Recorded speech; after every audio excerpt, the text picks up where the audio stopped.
Hello बच्चों, तो आज हम स्टार्ट करेंगे चैप्टर 3 जो कि है भोजन, पोषण, स्वास्थ्य एवं स्वास्थ्यता यानी food, nutrition, health and fitness.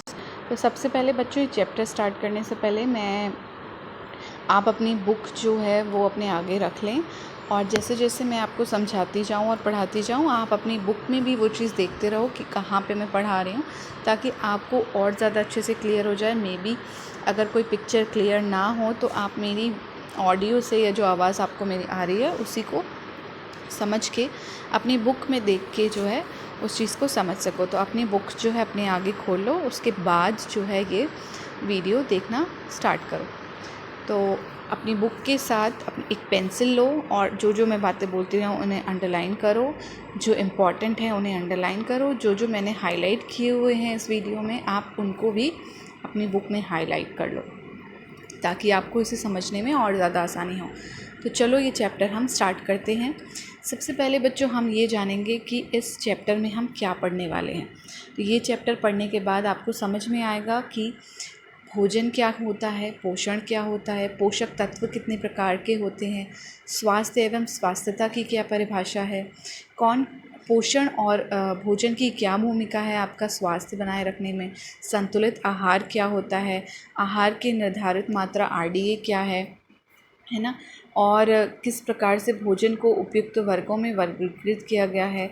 किशोरावस्था में यानी आपकी जो एज है इस अवस्था में भोजन संबंधी कौन कौन सी ऐसी आदतें जो होती हैं उनको कौन कौन से कारक प्रभावित करते हैं, कौन कौन सी विकृतियाँ या बीमारी इस स्टेज में होती हैं, खाने से रिलेटेड पोषण संबंधी कौन कौन सी समस्याएं होती हैं। तो आओ ये चैप्टर में हम सबसे पहले पढ़ते हैं कि पोषण क्या है। तो सबसे पहले बच्चों हम जानते हैं कि किशोरावस्था हम इससे पहले पढ़ चुके हैं, एक ऐसी तीव्र गति से होने वाली अवस्था है जिसमें शारीरिक परिवर्तन बहुत तेज़ी से होता है और जिसे हम वृद्धि स्फुरण कहते हैं। यानी तीव्र गति से होने वाली शारीरिक परिवर्तन को हम वृद्धि स्फुरण कहते हैं।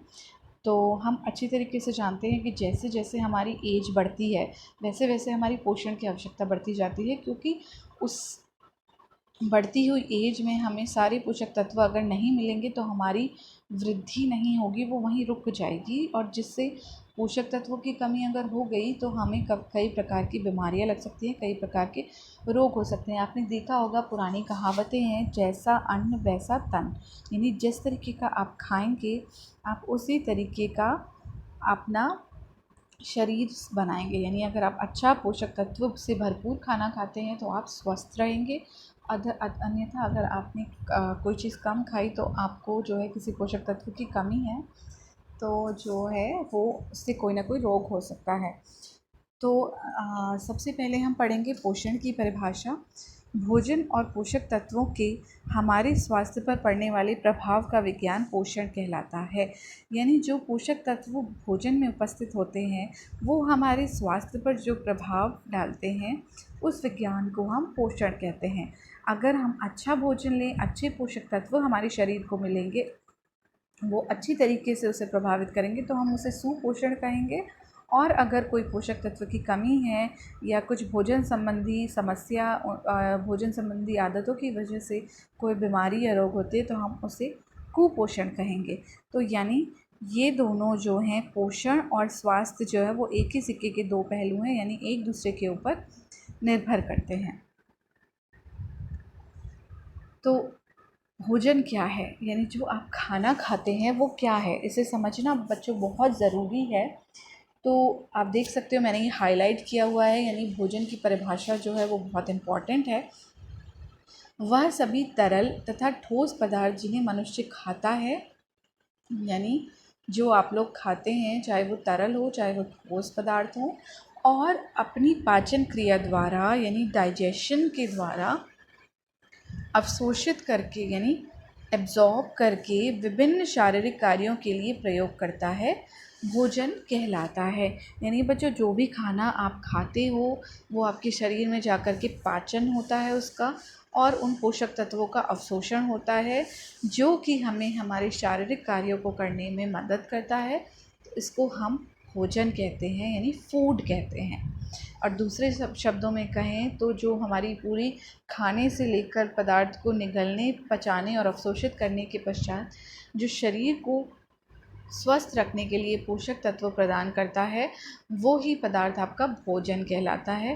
भोजन, जैसा कि हम सभी जानते हैं, एक हमारे जीवन में जो है वो एक मूल आवश्यकता है और हम जानते हैं कि भोजन हमारे जीवन के लिए कितना ज़रूरी है।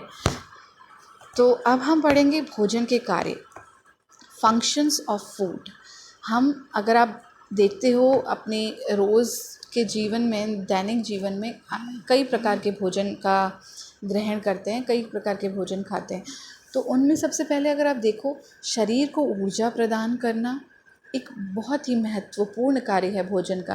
यानी जो भी हम, अगर आप देखो, चलते फिरते हैं, अगर हमारे शरीर के अंदर जो प्रक्रियाएं हो रही हैं, सांस लेना, सोना और पाचन क्रिया जो अंतर होती रहती है, इन सभी चीज़ों के लिए और अपने कार्य करने के लिए हमें ऊर्जा की आवश्यकता होती है। तो ये ऊर्जा जो है वो हमें भोजन द्वारा ही प्राप्त होती है। उसके अलावा शरीर का निर्माण एवं विकास करना, जो हमारे शरीर के अंदर कोशिकाएं होती हैं, सेल्स होती हैं, उनकी टूट फूट की मरम्मत करना, ये उनका विकास करना। आप देखते हो एक छोटा बच्चा जो है एक बड़ा वयस्क बन जाता है धीरे धीरे, है ना। तो जो शरीर के अंदर जो चेंजेस हो रहे हैं, जो विकास हो रहा है, वो भी एक महत्वपूर्ण कार्य है। हमारे अंदर रेड ब्लड सेल्स यानी रक्त कोशिकाओं का निर्माण होना, हड्डियाँ और दांतों का, इन सब का निर्माण होना, इन सब के ऊतकों और कोशिकाओं का निर्माण करना जो है वो भी भोजन का एक महत्वपूर्ण कार्य है।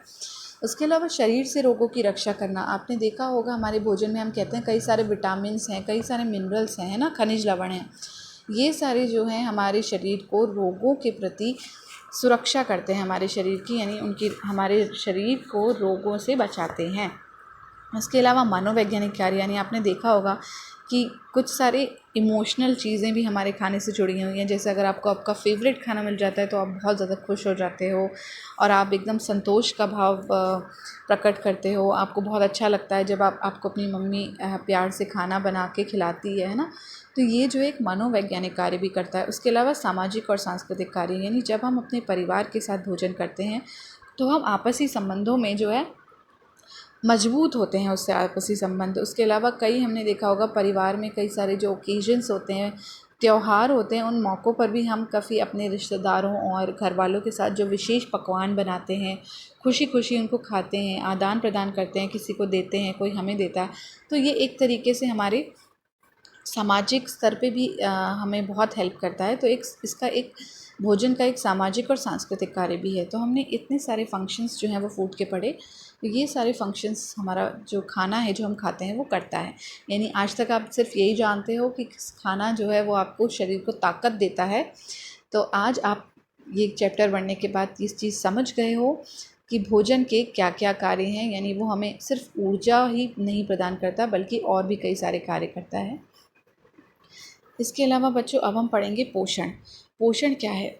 भोजन में उपस्थित विभिन्न पोषक तत्वों का शारीरिक क्रियाओं तथा शारीरिक आवश्यकताओं को पूर्ति करने के लिए उपयोग पोषण कहलाता है। यानी भोजन में जो भी पोषक तत्व हैं वो सारे हमारी शारीरिक क्रियाओं और शारीरिक आवश्यकताओं को पूर्ति करता है। तो वो उसका जो उपयोग है वही हम पोषण कहते हैं। यानी कार्य करता हुआ भोजन पोषण कहलाता है। पोषण एक प्रक्रिया है जिसके द्वारा भोजन शरीर द्वारा ग्रहण किया जाता है और उसके बाद उपयोग में लाया जाता है। तो अगर हम पोषक तत्व यानी हम अच्छा पोषण लेते हैं, अच्छे पोषक तत्व लेते हैं तो हम स्वस्थ रहते हैं। यानी हमारा शरीर जो है वो स्वस्थ रहता है। यानी एक अच्छा पोषण जो है वो हमारे शरीर में शारीरिक क्रियाओं के साथ साथ हमें एक अच्छा पोषण, अच्छा स्वास्थ्य जो है वो प्रदान करता है। हम जानते हैं कि जो भोजन अवशोषित नहीं हो पाता वो हमारे शरीर के द्वारा मल के रूप में निष्कासित कर दिया जाता है और व्यक्ति द्वारा ग्रहण किए गए उस भोजन में उपस्थित पोषक तत्व एवं उनकी मात्रा ही व्यक्ति के पोषण स्तर को यानी उसके न्यूट्रिशनल स्टेटस को निर्धारित करती है। व्यक्ति के पोषण स्तर के वैज्ञानिक अध्ययन को पोषण विज्ञान कहते हैं। यानी पोषण विज्ञान क्या है, अगर आपको एक क्वेश्चन पूछा जाए तो आप ये कह सकते हैं कि व्यक्ति के पोषण स्तर के वैज्ञानिक अध्ययन को पोषण विज्ञान कहते हैं। इस पोषण विज्ञान में हम यही पढ़ते हैं कि कोई भी भोजन किसी व्यक्ति के पोषक स्तर को कैसे प्रभावित करता है या क्या उसका पोषक स्तर है। बच्चों, पोषक तत्व यानी हमें पोषक तत्व पता है क्या क्या होते हैं। पोषक तत्व जो है वो एक तरीके से,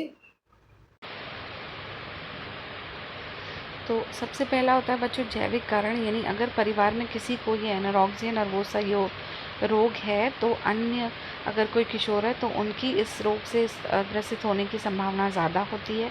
दूसरा होता है मानसिक कारण। मानसिक कारण मतलब कुछ किशोरियाँ या किशोर ऐसे होते हैं जो अधिक बुद्धिमान, विवेकशील और सभी कार्यों में प्रवीण होते हैं, पर यदि वह किसी प्रकार से अपेक्षित रूप से सफल नहीं हो पाते तो वो इस रोग से ग्रसित हो जाते हैं। उसके अलावा परिवार का दबाव, यानी कई परिवारों में किशोर और किशोरियों पर सुंदर और सुडौल दिखने का दबाव रहता है कि नहीं आप मोटे हो रहे हो, आप ऐसे हो रहे हो। जैसे अगर कोई डांटता है और बच्चे को काफ़ी उसकी वजह से मानसिक तनाव होता है तो ये रोग होने की संभावना रहते हैं, क्योंकि वो जो है बच्चा उस तनाव में जो है खाना खाना छोड़ देता है, अपनी भोजन संबंधी आदतों पर ध्यान नहीं देता। उसके अलावा आप देखो किस प्रकार से इस एनारोक्सिया नर्वोसा जो एक रोग है भोजन संबंधी, इसका प्रभाव पड़ता है। सबसे पहले बच्चों शारीरिक रूप में तेज़ी से कमी आती है, यानी शारीरिक स्वरूप से व्यक्ति बहुत दुबला दिखता है। उसके अलावा मासिक धर्म में जो मेंस्ट्रुअल साइकिल होती है, जो आपको पीरियड्स आते हैं, वो अनियमित होने लगते हैं, यानी नियमित नहीं होते हैं। उल्टी आती है, शरीर फूलने का एहसास होता है और कब्ज की यानी कॉन्स्टिपेशन की शिकायत रहती है। उसके अलावा अन्य प्रकार के रोग लग सकते हैं, जैसे बाल सफ़ेद होना, दांतों की समस्याएं, वृद्धि में रुकावट, अनीमिया हो जाता है। तो ये सारे शारीरिक प्रभाव इस बीमारी के, इस रोग के शरीर पर पड़ते हैं। उसके अलावा व्यवहार पर क्या प्रभाव पड़ता है, बहुत कम भोजन खाते हैं या फिर बिल्कुल नहीं खाते हैं। उसके अलावा भोजन के ऊर्जा मूल्य व वसा की मात्रा के बारे में ज़्यादा जानना चाहते हैं, यानी हर समय उन्हें रहता है कि नहीं इसमें कैलोरीज़ हैं, इसमें कैलोरीज़ हैं, ये नहीं खाना है, वो नहीं खाना है। सामाजिक समारोह में जाने से बचते हैं क्योंकि उनको अपनी जो है अंदर ऐसी भावना, ऐसी मानसिक एक भावना उनके अंदर बन जाती है कि वो कहीं भी जाना पसंद नहीं करते। और भोजन के बाद गर्म पानी पीना और अधिक व्यायाम करना, ये बच्चों उन लोगों के लिए लागू होती है जो ऑलरेडी पतली हैं। यानी आपने देखा होगा कई लोग ऑलरेडी पतले होते हैं और फिर भी वो ये सोचते रहते हैं कि नहीं मैं मोटी हूँ, मैं यहाँ से मोटी हूँ, मैं वहाँ से मोटी हूँ, और वो बिल्कुल फिर भी और पतला दिखना चाहते हैं। तो ये एक तरीके की मानसिक बीमारी है कि आप फिट होते हुए भी अपने आप को और पतला करना चाहते हैं। उसके अलावा है आपका इस एनारोक्सिया नर्वोसा का मनोवैज्ञानिक प्रभाव। अगर आप देखो, पीड़ित को हमेशा ऐसा लगता है कि वो मोटे हो गए हैं और वजन वो कम करने के उपाय के बारे में सोचते रहते हैं। इसकी वजह से वो कमज़ोर और अस्थिर हो जाते हैं, उनके आत्मविश्वास में कमी आती है, वो काफ़ी नकारात्मक और निराशावादी हो जाते हैं, डिप्रेशन का या स्ट्रेस का शिकार हो जाते हैं, और कमज़ोरी होती है और उनकी खाने की इच्छा ही फिर धीरे धीरे ख़त्म हो जाती है। तो आप देख सकते हो कि कितना ज़्यादा सीरियस है ये, कितना ज़्यादा प्रभाव डालता है शारीरिक रूप से भी और सामाजिक रूप से भी और मानसिक रूप से भी। तो बच्चों हमें इससे कैसे बचना चाहिए? सबसे पहले बच्चों आपको क्या करना चाहिए, अपने सामान्य वजन को, मैंने आपको प्रैक्टिकल भेजा था ना BMI जिसमें निकालना है, प्रैक्टिकल का 2 का मेरे ख्याल से पार्ट C है, उसमें दिया गया है कि आपका क्या BMI होना चाहिए, यानी आपका सही आपकी हाइट के अनुसार क्या वज़न होना चाहिए। सबसे पहले आपको वो निकाल लेना चाहिए, और अगर आपका उतना वज़न है तो आपको चिंता करने की कोई ज़रूरत नहीं है, आपको उससे पतला नहीं होना है। तो सबसे पहले आपको अपना सामान्य वज़न देखना है।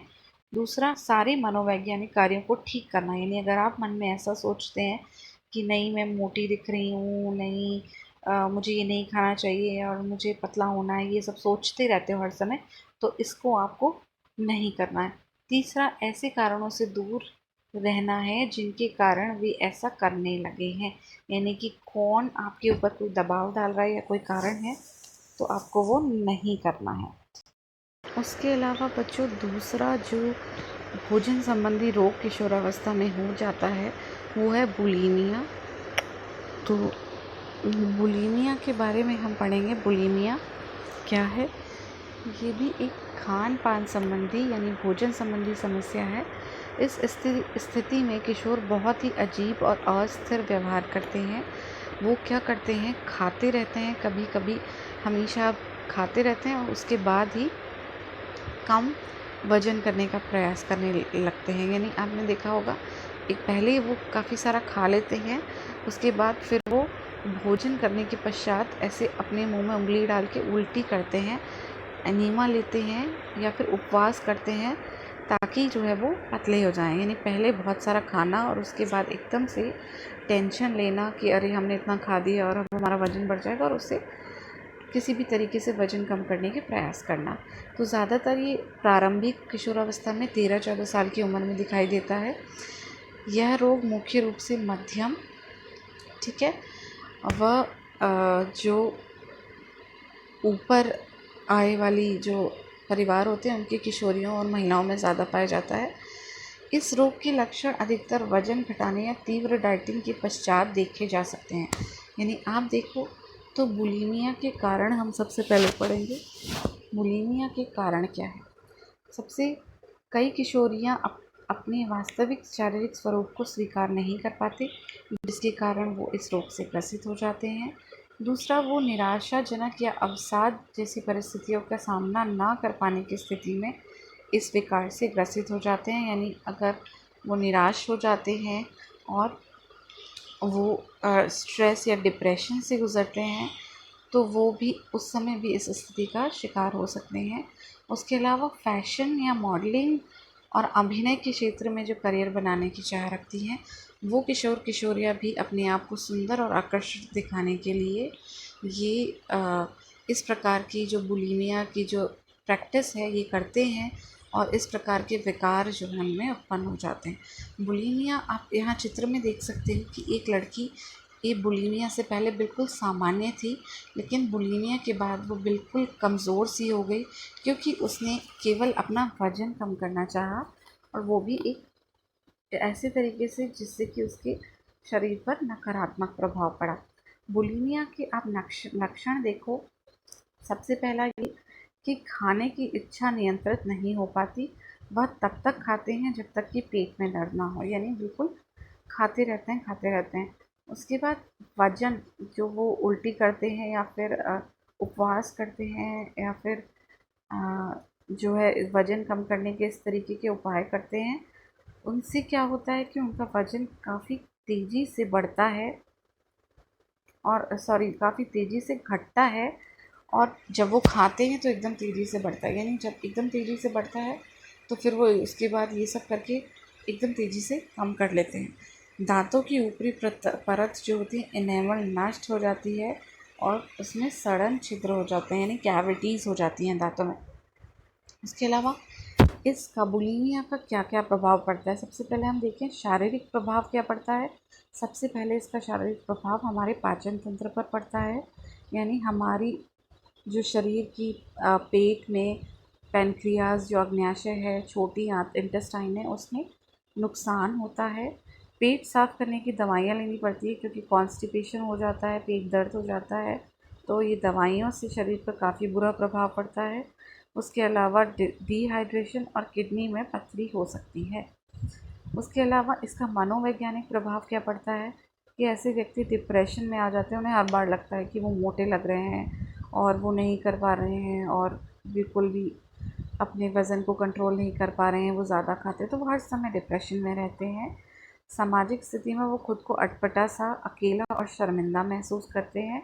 उसके अलावा वो ड्रग्स या शराब के आदी हो जाते हैं इसी अकेलेपन और डिप्रेशन के कारण। तो अगर हम देखें इनके क्या इलाज है या क्या उपाय है, तो बुलिमिया के से गुज़र रहे व्यक्ति को मानसिक व्यवहार थेरेपी दी जाती है, जिसकी वजह से उनको ये बताया जाता है कि किस तरीके से उनको इस रोग से बाहर निकलना है, यानी अपनी शारीरिक और मानसिक रूप से स्वस्थ होना है। दूसरा, पोषण थेरेपी, यानी उनके लिए डाइट प्लान की जाती है, तो पोषण थेरेपी भी बहुत कारगर सिद्ध होती है। उसके अलावा डिप्रेशन ठीक करने वाली दवाइयाँ भी ली जाती हैं, क्योंकि इतना डिप्रेशन हो चुका होता है कि वो उसको ठीक करने के लिए थोड़ा डिप्रेशन वाली दवाइयाँ लेनी पड़ती हैं। तो बच्चों, ये सारी हमने इससे पहले जो पढ़े, एक बार हम उसे क्विक रिवाइज कर लेते हैं। किशोरावस्था में होने वाली जो भोजन संबंधी विकृतियाँ थी, हमने उनमें पढ़ा एनोरेक्सिया नर्वोसा और बुलिमिया। तो ये दोनों जो है बहुत ही इम्पॉर्टेंट है, क्योंकि ये किशोरावस्था यानी आपकी अवस्था में होते हैं। ये ज़रूरी नहीं कि सबको होते हैं, लेकिन कभी कभी कई क्षेत्रों में ये कई बच्चों में, किशोरियों में देखने को मिल जाते हैं। तो बच्चों, ये था आपका चैप्टर 3 और इस चैप्टर में हमने सब कुछ पढ़ा है पोषण से संबंधित, यानी पोषण संबंधी जो आपकी आदतें हैं, पोषण क्या होता है, स्वास्थ्य क्या है, ये सारी चीज़ें हमने इसमें पढ़ी। भोजन के बारे में, पोषण के बारे में, स्वास्थ्य के बारे में और स्वस्थता के बारे में। तो बच्चों, ये चैप्टर आज यहीं पे ख़त्म होता है। अगर आपको कोई चीज़ समझ नहीं आती है तो आप नीचे कमेंट बॉक्स में लिख के मुझे बता सकते हो कि आपको समझ नहीं आ रही। मैं उसे दोबारा समझाने की कोशिश करूँगी। उसके अलावा जो है, आप कुछ भी चीज़ जो आपको बार बार इसमें समझने में आ सकती है, तो आपको क्या करना है, आप अपने सामने किताब खोल करके रखें और एक पेंसिल या पेन हाथ में रखें, हाईलाइट करते रहें जो जो भी मैं बोलती जा रही हूँ, जो भी मैं समझाती जा रही हूँ, ताकि आपको उस चीज़ को समझने में आसानी हो। अगर ये वीडियो साफ नहीं दिखाई देता तो भी जो मैं बोल रही हूँ आप उसे सुनते रहो बुक खोल करके, ताकि आप जो है अच्छे से उसे पढ़ सको और समझ सको। तो बच्चों, अब हम अगला चैप्टर 4 पढ़ेंगे। इसके बाद चैप्टर 3 हम यहीं पे ख़त्म करते हैं। All the best. इस चैप्टर को अच्छे से समझो। थैंक यू बच्चों। Take care, bye. वो रासायनिक घटक होते हैं जो भोजन में, जो भी हम खाते हैं उसमें होते हैं, और जिनसे शरीर अपने सभी कार्य करने में सक्षम होता है। यानी पोषक तत्व हमारे भोजन में पाए जाने वाले ही रासायनिक घटक हैं जो हमारे शरीर को कार्य करने के लिए सक्षम बनाते हैं। तो इसीलिए भोजन जो है, और जो पोषक तत्व हैं भोजन में प्रेजेंट, भोजन में उपस्थित, वो हमारे जीवन के लिए अति आवश्यक होते हैं। तो कौन कौन से घटक, ये रासायनिक घटक होते हैं जो पोषक तत्व बनाते हैं, तो हम इन्हें कुछ इस प्रकार से पढ़ते हैं। आप देखो, आपके सामने जो लिस्ट दी हुई है, इसमें 2 प्रकार के पोषक तत्व दिए हैं, एक वृहद पोषक तत्व और एक सूक्ष्म पोषक तत्व। देखो बच्चों, वृहद पोषक तत्व मतलब बड़े, अधिक मात्रा में जो हमें चाहिए, यानी जिनको अधिक मात्रा में हमें खाना होता है, आवश्यकता उनकी अधिक है। और सूक्ष्म पोषक तत्व मतलब छोटे, यानी जिनकी हमारे शरीर में आवश्यकता कम होती है, वो सूक्ष्म पोषक तत्व होते हैं। इनको हम वृहद पोषक तत्वों को मैक्रो न्यूट्रिएंट्स कहते हैं, यानी बड़े न्यूट्रिएंट्स, ऐसे पोषक तत्व जो व्यक्ति के आहार का मुख्य भाग होते हैं या अधिक मात्रा में खाए जाते हैं, उनको हम वृहद पोषक तत्व कहते हैं। इनका मुख्य कार्य होता है शरीर को ऊर्जा प्रदान करना, वृद्धि और विकास करना। तो ये जो वृहद पोषक तत्व हैं, ये 5 प्रकार के होते हैं। कार्बोहाइड्रेट्स जो आप पढ़ते हो, प्रोटीन आपने सुना होगा, वसा यानी फैट, जल और रेशा यानी फाइबर। दूसरा, जो सूक्ष्म पोषक तत्व होते हैं, जो कम मात्रा में हमारे शरीर को इनकी आवश्यकता होती है और सामान्य रूप से काम करने के लिए शरीर को इनकी आवश्यकता होती है। इनका मुख्य कार्य होता है शरीर में जो विभिन्न रासायनिक प्रक्रियाएं हैं और शरीर को सुचारू रूप से कार्य करने में सहायता प्रदान करना। तो इसके अंतर्गत आते हैं आपके जितने भी खनिज लवण होते हैं, जैसे आयोडीन, कैल्शियम, फॉस्फोरस, आयरन, जिन्हें हम लौह तत्व कहते हैं, लोहा। और दूसरा होता है आपका विटामिन्स। आपने पढ़ा होगा, कई सारे विटामिन होते हैं, विटामिन ए, विटामिन डी, आपने पहले भी कक्षाओं में पढ़ा होगा। तो ये जो है हमारे सूक्ष्म पोषक तत्व होते हैं। अब हम आगे बढ़ते हैं संतुलित आहार में। संतुलित आहार यानी बैलेंस डाइट क्या होती है? विभिन्न खाद्य पदार्थों के मिश्रण से बना ऐसा आहार जो शरीर की पौष्टिक आवश्यकताओं के अनुरूप सभी पौष्टिक तत्व उपलब्ध कराए, संतुलित आहार कहलाता है। यानी अगर हम सरल शब्दों में कहें तो ऐसा आहार जिसमें सारे पोषक तत्व व्यक्ति की आवश्यकता के अनुसार उचित मात्रा में प्राप्त हों। यानी आप जो भोजन खा रहे हैं चाहे वो आप दिन में खाएं, लंच में, डिनर में, वो एक ऐसा आहार हो जिसमें सारे खाद्य पदार्थ सम्मिलित हों जो आपके शरीर की आवश्यकताओं को पूरा कर सके, तो उसे हम संतुलित आहार कहते हैं। संतुलित आहार अच्छे स्वास्थ्य के लिए सहायक होता ही है, साथ ही साथ ऐसे समय में भी जब हमारे शरीर में कोई कमी हो तो उसको भी वो पूरा करने में सक्षम होता है। यानी ऐसे समय में जब हमारे शरीर में उन पोषक तत्वों की आवश्यकता है, जैसे हम अगर कभी उपवास रख लेते हैं या कोई बीमारी हमें 2-3 दिन के टाइम पीरियड में हो जाती है, 2-3 दिन हम बीमार हो जाते हैं, तो ये पोषक तत्व जो हैं वो ज़रूरतों को पूरा कर सकें, तो बैलेंस डाइट हमें इन पोषक तत्वों को भी उपलब्ध कराती है हमारे शरीर को।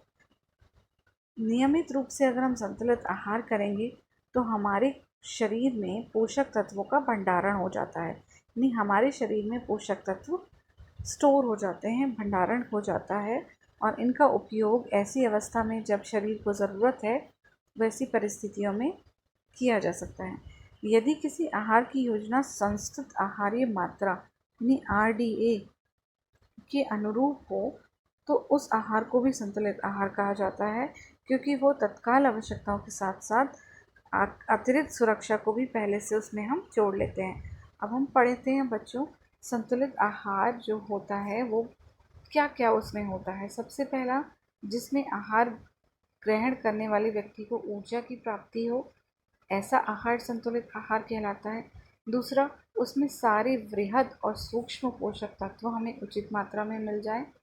तीसरा, शरीर में संचय किए जा सकने वाले पोषक तत्व तत्कालिक आवश्यकता में अधिक हों, यानी जो हमारी उस समय की आवश्यकता है उसको भी वो पूरा करें, और साथ ही साथ भविष्य में होने वाली किसी आवश्यकता को भी वो पूरा कर सके।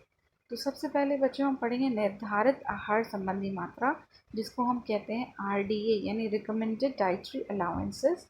तो ये जो है, जैसा कि आप नाम से ही समझ सकते हो, निर्धारित आहार संबंधी मात्रा यानी जो हमने निर्धारित की हुई है वो आहार की मात्रा।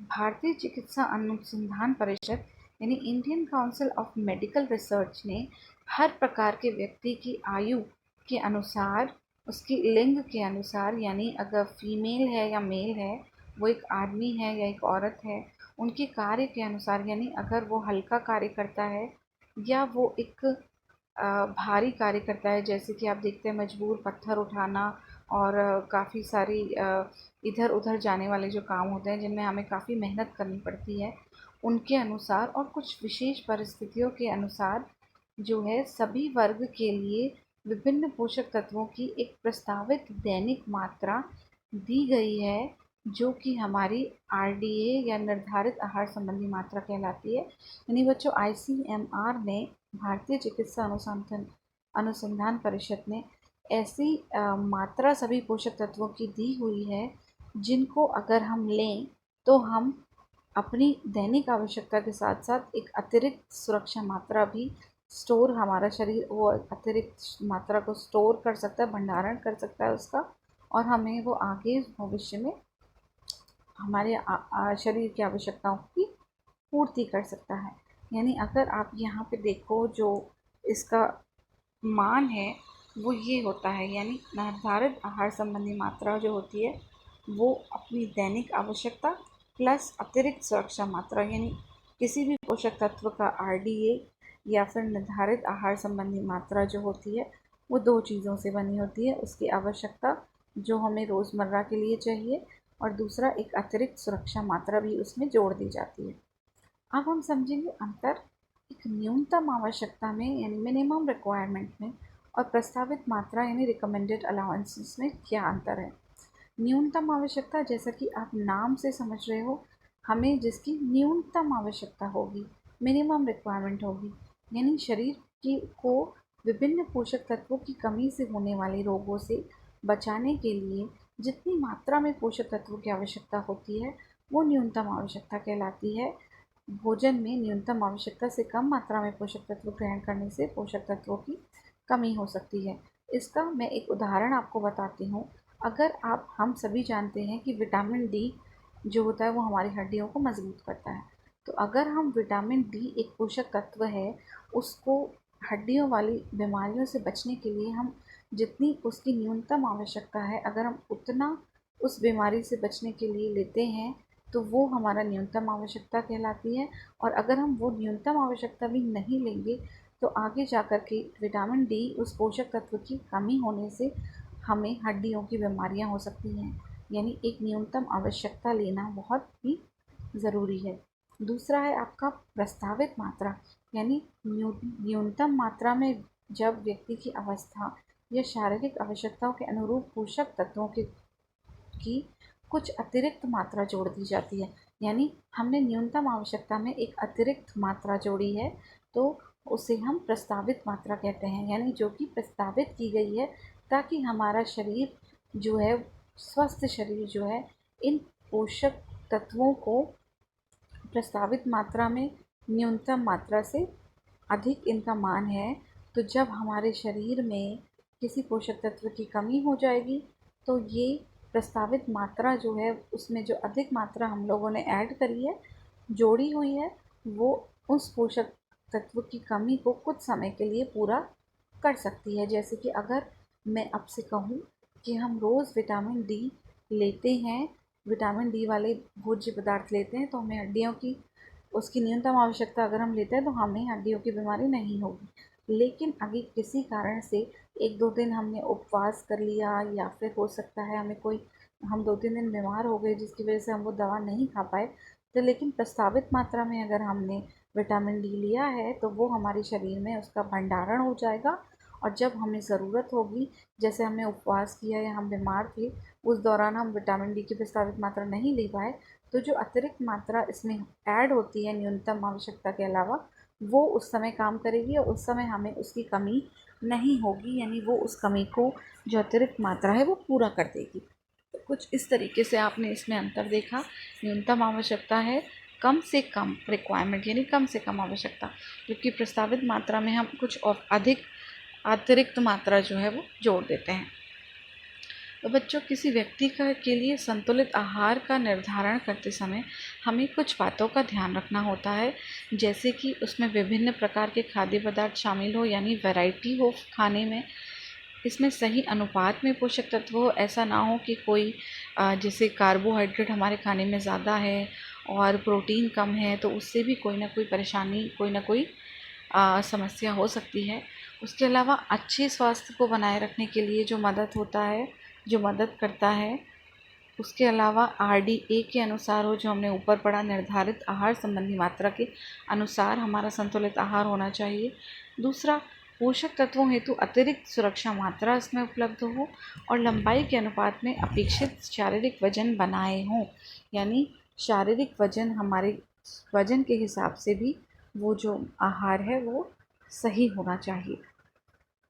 पोषण संबंधी आवश्यकताओं को प्रभावित करने वाले कारक कौन कौन से होते हैं? यानी आप अगर इसे इस तरीके से समझें कि हर उम्र के हम ये समझते हैं इसे कि अगर मेरी पोषण संबंधी आवश्यकता है वो एक छोटे बच्चे से या एक बूढ़े व्यक्ति से बिल्कुल अलग होगी, तो वो क्यों होगी? यानी कौन कौन से कारण हैं जो इन पोषण संबंधी आवश्यकताओं में अंतर उत्पन्न करते हैं, यानी किस प्रकार से ये कारक प्रभावित करते हैं हमारी आवश्यकताओं को। तो सबसे पहला हम देखें आयु। आयु से मतलब है एज, यानी पौष्टिक तत्वों की आवश्यकता जो होती है वो आयु पर निर्भर करती है। जैसे कि बच्चों के लिए ऊर्जा और प्रोटीन की मात्रा अलग होती है और वयस्कों के लिए अलग होती है। ठीक है, उसी प्रकार से अलग आता है दूसरा कारक है शारीरिक आकार, यानी फिजिकल शेप। यानी पोषक तत्वों की आवश्यकता जो होती है वो हमारे शारीरिक आकार पर भी निर्भर करती है। अगर लंबा और मोटा व्यक्ति है, उसमें काफ़ी मांसपेशियां हैं, आप देखते हो बॉडी बिल्डर्स जो होते हैं, बॉडी वाले, तो उनको प्रोटीन की ज़्यादा आवश्यकता होती है, जबकि हल्के छोटे व्यक्ति के लिए ऊर्जा और अन्य जो पोषक तत्व उनकी आवश्यकता कम होती है। शारीरिक श्रम से बच्चों मतलब है कि हर प्रकार का व्यक्ति आपने देखा होगा, अलग अलग प्रकार का शारीरिक उनका श्रम होता है। जैसे आप देखें तो जो मजदूर होते हैं, जो काम करते हैं, जो खेतों में काम करते हैं, किसान होते हैं, वो काफ़ी मेहनत का काम करते हैं, उनका शारीरिक श्रम बहुत ज़्यादा होता है। तो उनकी पौष्टिक आवश्यकताएं भी एक नॉर्मल आदमी से जो घर पे बैठा रहता है या फिर सिर्फ हल्के फुल्के काम करता है, उसके अगर आप उससे तुलना करेंगे तो उसकी तुलना में उनका शारीरिक श्रम ज़्यादा है। तो इसलिए उनकी पोषक तत्व की आवश्यकता उनको ज़्यादा होती है। इसी प्रकार से चौथा कारक है लिंग यानी पुरुषों में देखा गया है कि पोषक तत्वों की आवश्यकता यानी पोषण संबंधी आवश्यकता अधिक होती है अगर आप देखो औरतों के मुकाबले। और अगर हम किशोर और किशोरियों की बात करें तो भिन्न आकार और क्रियाशीलता के कारण पोषण संबंधी आवश्यकताओं का अंतर होता है दोनों में। उसके बाद हम पढ़ेंगे अगला जो आपका जलवायु अगला कारक है। जलवायु से मतलब है कि हम किस क्षेत्र में रहते हैं, यानी गर्म प्रदेश में अगर आप देखें तो ठंडे प्रदेशों की अपेक्षा पोषक तत्वों की आवश्यकता थोड़ी कम होती है, जबकि सर्दियों में हम ज़्यादा क्योंकि हमारे शरीर को ज़्यादा ऊर्जा की आवश्यकता होती है, तो हमारी जो पोषण संबंधी आवश्यकता है वो ज़्यादा होती है। तो आपने देखा होगा हम गर्मियों में कम खाना खाते हैं, जबकि हम ठंड में या सर्दियों में ज़्यादा खाना खाते हैं। इसका कारण यही है कि हमें गर्मियों में उतनी ऊर्जा की आवश्यकता नहीं है, जबकि जाड़ों में हमारे शरीर को उचित तापमान बनाए रखने के लिए ज़्यादा ऊर्जा की आवश्यकता होती है, तो हम ज़्यादा भोजन करते हैं और हमारी पोषण संबंधी आवश्यकता भी ज़्यादा होती है। अगला बच्चों कारक है आपका स्वास्थ्य, यानी अगर आपको कोई बीमारी है या फिर आपके शरीर में किसी पोषक तत्व की कमी है तो उस समय भी पोषण संबंधी आवश्यकता अधिक हो जाती है। अगला है आपका विशिष्ट शारीरिक अवस्था। विशिष्ट शारीरिक अवस्था से मतलब कुछ अवस्थाएं हमारी ऐसी होती हैं जैसे कि प्रेग्नेंट लेडीज़ होती हैं, गर्भावस्था के दौरान स्तनपान कराने वाली महिलाएं होती हैं, स्तनपान कराने वाली महिलाओं में पोषक तत्वों की आवश्यकता एक नॉर्मल महिला से ज़्यादा होती है। किसी दुर्घटना के बाद या कोई ऑपरेशन हुआ है उसके बाद, तो इन सब स्थितियों में जो है पौष्टिक आवश्यकता जो है हमारे शरीर की वो ज़्यादा बढ़ जाती है एज़ कम्पेयर टू नॉर्मल, यानी एक सामान्य आदमी की तुलना में। अब हम पढ़ते हैं स्वास्थ्य और स्वस्थता, यानी स्वास्थ्य क्या है बच्चों, इसकी परिभाषा बहुत ज़्यादा ज़रूरी है। ये क्वेश्चन एग्ज़ाम में ज़रूर आता है कि स्वास्थ्य की परिभाषा बताइए WHO के अनुसार। WHO क्या है? वर्ल्ड हेल्थ ऑर्गेनाइजेशन, यानी विश्व स्वास्थ्य संगठन। तो विश्व स्वास्थ्य संगठन के अनुसार स्वास्थ्य एक ऐसी स्थिति है जिसमें शरीर न केवल रोग मुक्त रहता है बल्कि शारीरिक, मानसिक व सामाजिक रूप से सुरक्षित व निरोग महसूस करता है। यानी आप किसी व्यक्ति को देखते हो, उससे कोई बीमारी नहीं है, तो आप उसे स्वस्थ नहीं कह सकते जब तक कि उसके अंदर मानसिक रूप से भी, शारीरिक रूप से भी और सामाजिक रूप से निरोग यानी सुरक्षित वो आदमी व्यक्ति महसूस ना करता हो। यानी आप देखोगे तो स्वास्थ्य की एक ऐसी स्थिति है जो सिर्फ जिसका अर्थ सिर्फ रोगों के कारण ही नहीं है बल्कि शारीरिक, मानसिक और सामाजिक रूप से भी इसका संबंध है।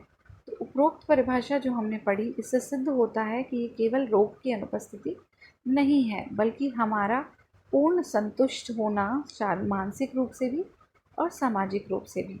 यानी हम सभी का अच्छा स्वास्थ्य तभी होगा जब हम शारीरिक, सामाजिक और मानसिक तीनों रूप से स्वस्थ होंगे।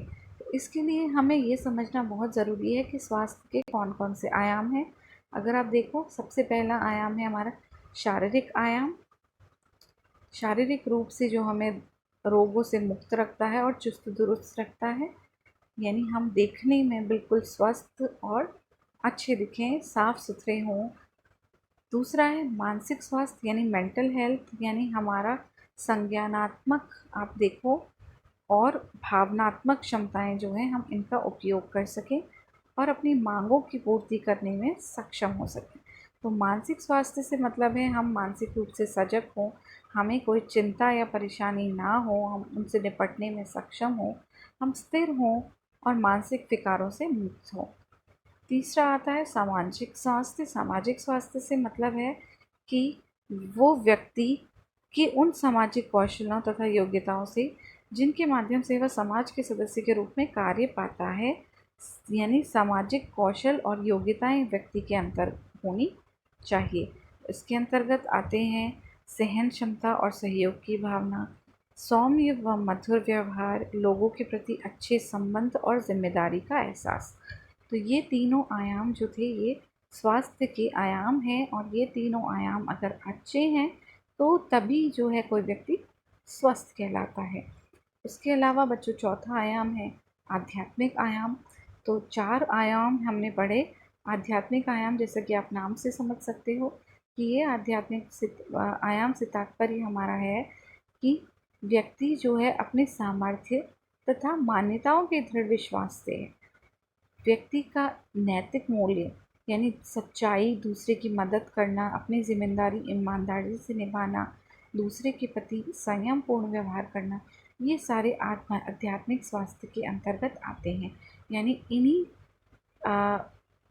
आहार में अनिवार्य पोषक तत्वों की पर्याप्त मात्रा लेना हमारे लिए बहुत आवश्यक है। साथ ही साथ हमें ये चारों आयाम का भी ध्यान रखना चाहिए। अब हम पढ़ेंगे स्वस्थता क्या है। अभी आपने पढ़ा स्वास्थ्य क्या है, अब हम पढ़ेंगे स्वस्थता यानी फिटनेस क्या है। फिटनेस का तात्पर्य मनुष्य के उन गुणों से है जो उसे कठिन कार्यों को पूरा करने में समर्थ बनाते हैं। यानी स्वस्थता से मतलब आप कोई कठिन कार्य भी आराम से कर सकते हो, यानी बेहतर कार्य करने की क्षमता जो है वो पुष्टि कहलाती है। अगर आप देखें तो हम जो कुछ एक्स्ट्रा काम करते हैं, आपने देखा होगा कभी हम छोटे मोटे काम करने के बाद ही थोड़ी थोड़ी थकान महसूस करने लगते हैं, लेकिन अगर हम कोई बड़ा कार्य करते हैं तो हमें उसके लिए उस कार्य को करने के लिए ज़्यादा शक्ति चाहिए, और उस शक्ति के में ही जो है हमारी पुष्टि, अगर हम स्वास्थ्य हैं, हम फिट हैं, तो हमें ये कार्य करने में सक्षम बनाती हैं। यानी पुष्टि के फलस्वरूप ही हम प्रतिदिन के कार्य कर सकते हैं और मनोरंजन क्रियाओं में भाग ले सकते हैं, और किसी आकस्मिक घटना या समस्या का सामना करने के लिए तैयार रहते हैं। यानी अगर हम हेल्थ भी हमारी अच्छी है, स्वास्थ्य भी अच्छा है और हम फिट हैं, तो हम ये सारे कार्य कर सकते हैं। और ये स्वास्थ्यता शब्द का उपयोग हम 2 प्रकार से कर सकते हैं।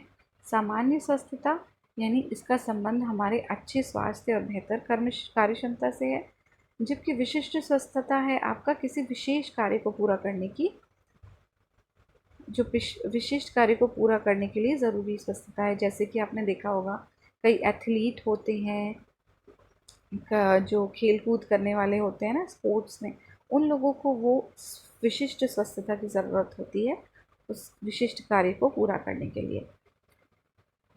तो बच्चों अब हम आगे पढ़ेंगे शारीरिक पुष्टि के घटक क्या क्या होते हैं। सबसे पहले हम देखेंगे सहनशीलता, यानी निरंतर हमारी शारीरिक गतिविधियों के दौरान जो ईंधन की आपूर्ति करने के लिए हमारे शरीर की एक संचार और श्वसन प्रणाली होती है, उसकी क्षमता को हम कार्डियो रेस्पिरेटरी सहनशीलता कहते हैं। दूसरा मांसपेशियों की शक्ति, यानी हमारी मांसपेशियों में जो बल लगाने के लिए जो क्षमता होती है, मांसपेशियों की सहनशीलता, जो थकान के बावजूद प्रदर्शन जारी रखने की क्षमता है। हमारी शारीरिक रचना, हमारी मांसपेशियाँ और हमारे शरीर में वसा और अस्थियाँ का क्या ढांचा है या वो किस प्रकार से वर्क करती हैं। उसके अलावा गति, शक्ति, लचीलापन, संतुलन एवं समन्वय, ये सारी योग्यताएं जो हैं ये शारीरिक पुष्टि के घटक कहलाती हैं। अगर हम देखें हमारा स्वस्थ शरीर है और शारीरिक और मानसिक पुष्टि हमारे शरीर की है, यानी हम फिट हैं शारीरिक रूप से भी, फिजिकली भी और मेंटली भी, तो हाँ इसके क्या उपाय, इसके क्या क्या लाभ होते हैं। इसके लाभ होते हैं कि हमें लंबी आयु मिलती है, हमें अवसाद से बचाव मिलता है यानी स्ट्रेस नहीं होता, बेहतर शारीरिक ढांचा होता है, हमारा शरीर बिल्कुल फिट होता है, अच्छा फिगर होता है और ऊर्जा हमेशा शरीर में बनी रहती है। हम बिल्कुल बिल्कुल आलस फील नहीं करते और हमारी विभिन्न प्रकार की बीमारियों से बचाव होता है। हमारी शारीरिक शक्ति और आत्मविश्वास में वृद्धि होती है। तो बच्चों, अब हम आगे बढ़ेंगे संतुलित आहार की योजना बनाने में कौन कौन से खाद्य वर्गों का उपयोग होता है, यानी आईसीएमआर ने कौन कौन से खाद्य वर्ग बनाए हैं। तो अगर आप यहाँ पिक्चर में देखो तो आप समझ सकते हो कि जो हमारा भारतीय अनुसंधान परिषद है, उन्होंने खाद्य पदार्थों को 5 तरीके के वर्गों में रखा। सबसे पहला आता है अनाज, खाद्यान्न और उनके उत्पाद। जैसा आप समझते हो, अनाज होते हैं जिनसे हमें काफ़ी अधिक मात्रा में कार्बोहाइड्रेट मिलता है। लगभग 75% कार्बोहाइड्रेट इनमें होता है, 12% प्रोटीन होता है, 10% जल होता है और वसा और विटामिन जो होते हैं वो थोड़ा कम मात्रा में पाए जाते हैं। तो कार्बोहाइड्रेट इनमें ज़्यादा होता है। आप हम कहते हैं ना कार्ब्स, यानी शर्करा जिन्हें हम कहेंगे। तो कार्बोहाइड्रेट जो है वो ज़्यादा होता है अनाजों में और इनके उदाहरण आप जानते हैं, गेहूँ, चावल और मोटे अनाज जो होते हैं जैसे ओट्स हो गया, बाजरा हो गया। ये सारे आपके अनाज और खाद्यान्न में और उनके उत्पाद में आते हैं। ये जो होते हैं सस्ते होते हैं और हमारा नाश्ता, चाहे नाश्ता हो, चाहे शाम का भोजन हो, चाहे डिनर हो, यानी हर किसी में ये जो है अवश्य सम्मिलित किए जाने चाहिए ताकि हमें ऊर्जा मिलती रहे और हमारे शरीर को कार्य करने में कोई परेशानी ना हो, किसी पोषक तत्व की कमी ना हो। दूसरा बच्चों, इसी के अंतर्गत दूसरा आता है आपका कंदमूल। यानी इससे पहले तो हमने पढ़ा जो अनाज होते हैं, खाद्यान्न और उनके उत्पाद होते हैं, उनमें सबसे पहले हमने अनाज के बारे में पढ़ा। अब दूसरा इसका ही पॉइंट है कंदमूल। कंदमूल आप जानते हैं जो भी ज़मीन के नीचे होता है, जैसे आलू, कचालू, शकरकंदी, है ना, ये जिमीकंद, ये सारे स्टार्च युक्त होते हैं। इनमें भी काफ़ी मात्रा में कार्बोहाइड्रेट होता है और ये जो है हमारे खाद्य पदार्थ सस्ते होने के कारण कम आय वाले लोग भी इनका अधिक मात्रा में सेवन कर सकते हैं। इस खाद्य वर्ग में हमें ऊर्जा, प्रोटीन, अदृश्य वसा, विटामिन बी में फोलिक अम्ल, कैल्शियम, लौह तत्व यानी आयरन और रेशा जिसे हम फाइबर कहते हैं वो अच्छी मात्रा में पाया जाता है। दूसरा है बच्चों वर्ग दालें और फलियां। इसमें हम सारी जितनी भी प्रकार की दालें हैं वो शामिल करते हैं, जैसे मूंग, मसूर, अरहर, चना, सोयाबीन, राजमा, काबुली चने। तो ये जो होते हैं शाकाहारी भोजन में प्रोटीन का सोर्स होते हैं। इन दालों में लगभग 25% प्रोटीन पाया जाता है। दालों का जैविक मूल्य कम होता है क्योंकि इनमें कुछ जो अमीनो अम्ल होते हैं उनका मान कम होता है। अनुपस्थित होने के कारण अमीनो अम्ल का अनुपस्थिति के कारण इनका जो प्रोटीन का मान है वो थोड़ा कम होता है, यानी हमारे शरीर को उतना प्रोटीन जितना इन दालों में होता मिल नहीं पाता, थोड़ा कम मिलता है। उसके अलावा शाकाहारी आहार में हम जानते हैं प्रोटीन प्राप्ति के लिए सोयाबीन का बहुत अधिक महत्व है क्योंकि सोयाबीन में 40% प्रोटीन होता है। बाकी सभी दालों में 25% प्रोटीन होता है लेकिन सोयाबीन में 40% प्रोटीन होता है। तो इस खाद्य वर्ग से प्राप्त में पदार्थों में पोषक तत्व जो सबसे ज़्यादा होते हैं वो होते हैं प्रोटीन, अदृश्य वसा, विटामिन बी, फोलिक अम्ल, लौह तत्व और रेशा। ये ये जो है इसके अतिरिक्त इसमें कैल्शियम, लौह तत्व, रेशा भी अच्छी मात्रा में पाया जाता है। इसके अलावा बच्चों तीसरा वर्ग है दूध और मांस के उत्पाद यानी मिल्क एंड मीट प्रोडक्ट्स। इसमें दूध के जितने भी बने हुए पदार्थ हैं वो आते हैं, जैसे पनीर, दही, छाछ, दूध। छाछ में खनिज लवणों व दूध की वसा की भरपूर मात्रा होती है। उसके अलावा मांस, अंडा और मछली आते हैं जिनमें अच्छी क्वालिटी का प्रोटीन होता है, यानी बहुत अच्छा प्रोटीन पाया जाता है। तो दूध और मांस में प्रोटीन, वसा, vitamin B12, calcium, vitamin B2 यानी राइबोफ्लेविन, विटामिन ए और सोडियम पोटेशियम बहुत अच्छी मात्रा में पाया जाता है। उसके अलावा चौथा जो है वर्ग वो है फल और सब्जियां। इसमें सभी प्रकार के फल और सब्जियां आ जाते हैं। ये जो होते हैं फल और सब्जियां, ये खाद्य वर्ग हमें विभिन्न प्रकार के सूक्ष्म पोषक तत्वों की कमी से बचाता है और हमें उन पोषक तत्वों की कमी नहीं होने देता, हमारे शरीर को विभिन्न रोगों से सुरक्षा प्रदान करता है। इसके साथ ही इनके उपयोग से भोजन को भिन्नता प्रदान करके आकर्षक बनाया जाता है। आखिरी जो वर्ग है वो है वसा और शर्करा। इसमें हमारी वसा आती है, जैसे तेल वगैरह जो आप घी, मक्खन, सोयाबीन का तेल, आजकल कई प्रकार के तेल आते हैं, olive oil, rice bran oil, ये सारे तेल इसमें आते हैं। और इसमें कई ऐसे आपने देखा होगा रिफाइंड ऑयल होते हैं जो जिनमें कुछ अलग से विटामिन भी मिलाए जाते हैं। उसके अलावा ये आपके घी वगैरह भी जो है वो इसी वसा में आती है। उसके अलावा शर्करा बच्चों, जो हम चीनी खाते हैं, गुड़ खाते हैं, ये शर्करा के अंतर्गत आती है। इनमें ऊर्जा, काफ़ी मात्रा से हमें ऊर्जा प्राप्त होती है। इनमें केवल कार्बोज यानी कार्बोहाइड्रेट के रूप में हमें सिर्फ ऊर्जा मिलती है। इसके अलावा जो आप चीनी खाते हो, सफ़ेद चीनी जो होती है बच्चों, वो केवल शुद्ध कार्बोहाइड्रेट है, यानी उसमें केवल और केवल ऊर्जा हमें प्राप्त होती है। जबकि अगर हम गुड़ या फिर जो आपने देखा होगा गुड़ से बना हुआ जो पाउडर या गुड़ आता है मार्केट में, उसमें हमें अच्छे लौह तत्व भी प्राप्त होते हैं, यानी आयरन भी मिलता है हमें गुड़ से। और काफ़ी अन्य जो है थोड़े खनिज लवण भी गुड़ में पाए जाते हैं। अधिक शर्करा के प्रयोग से हम जानते हैं हमारे दांतों के रोगों में वृद्धि होती है। और चीनी का उपयोग हमारे स्वास्थ्य के लिए हानिकारक होता है, क्योंकि ये केवल हमें ऊर्जा, खाली सिर्फ ऊर्जा प्रदान करता है। तो अगर आपने अभी आप एक बार रिवाइज करो, हमने क्या पढ़ा? हमने पढ़ा कि खाद्य वर्ग 5 प्रकार के थे, जिसमें सबसे पहला हमने पढ़ा अनाज, खाद्यान्न और उनके उत्पाद। दूसरा हमने पढ़ा दालें और फलियां। तीसरा दूध और मांस के उत्पाद। चौथा फल और सब्जियां। और पांचवा वसा और शर्करा।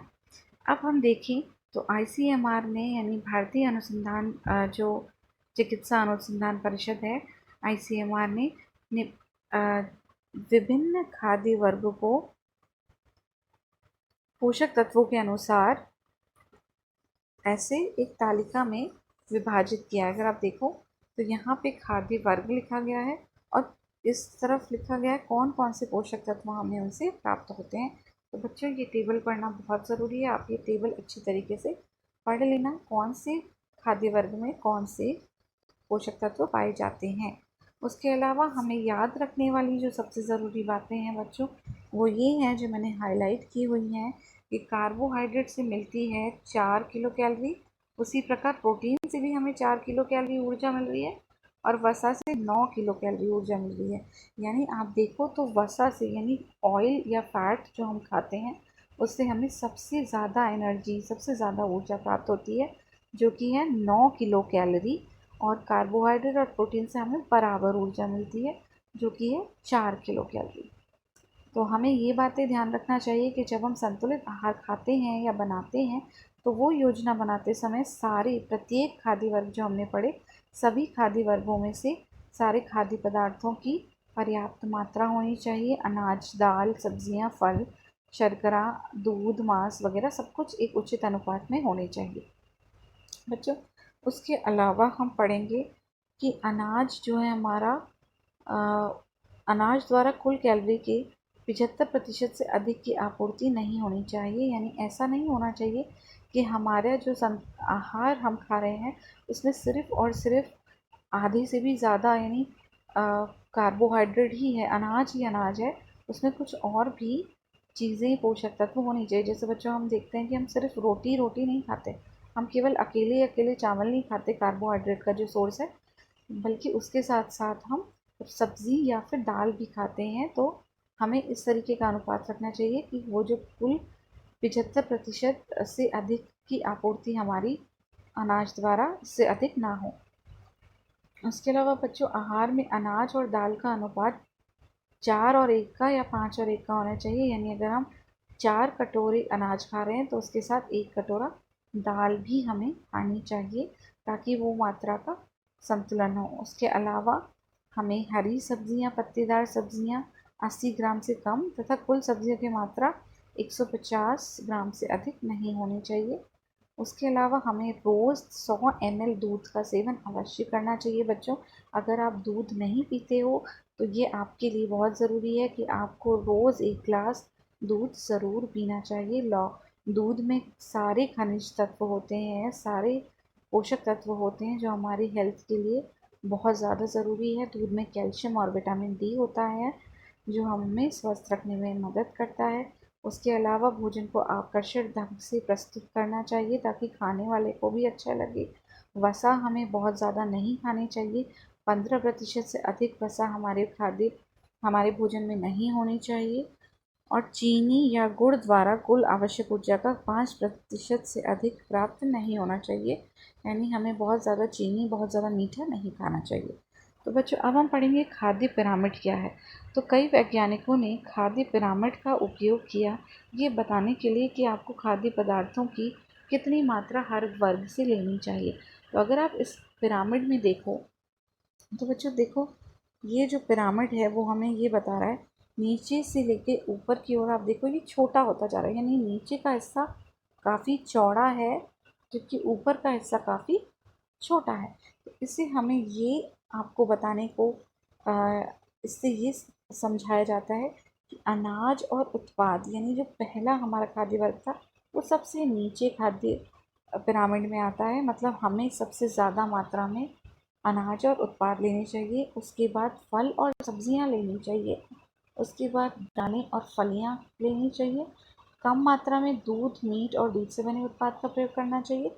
और वसा और शर्करा जो है वो सबसे कम लेना चाहिए, यानी सबसे छोटा जो है वो सबसे कम लेना चाहिए। अब देखो, तो जो हमारी आवश्यकता है वो कुछ इस प्रकार से ऊपर बढ़ती है, यानी हम अधिक से अधिक हमें जिन खाद्य वर्गों का सेवन, खाद्य पदार्थों का सेवन अलग करना चाहिए, ज़्यादा करना चाहिए, वो नीचे की तरफ है और जिनका कम करना चाहिए वो ऊपर की तरफ है।